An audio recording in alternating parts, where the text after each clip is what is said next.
In another area that I think is really important, besides advancing both the social emotional learning programs and understanding what works and under what conditions for whom, and as well as the neuroscience, is a focus on measurement and assessment. How do we know how children are doing?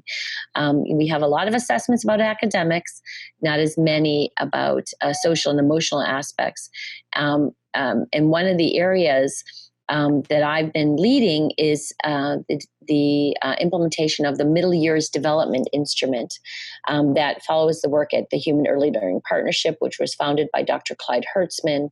And that is where they have the Early Development Instrument.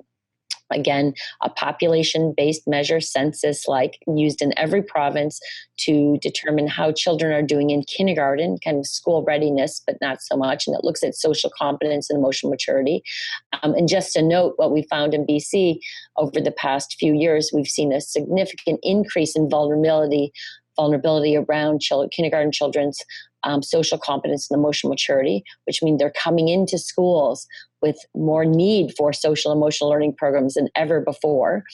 But to get back to the Middle Years Development Instrument, is a child self-report measure given to children during the middle years, in which they report on their well-being, but also their assets, connecting this to adults, after school time, nutrition and sleep, those things that we know are actionable. So I think the MDI now, we have data collected on over 100,000 children in Canada. And we're hoping to make it widespread. So just like you have a report out on how children are doing academically, we'll get a report on and how they're doing socially and emotionally. And what's so critical about that is once you have the data, you know where to go, where you need to put your lens and focus. It gives you the rationale, but also to check back on how it's going.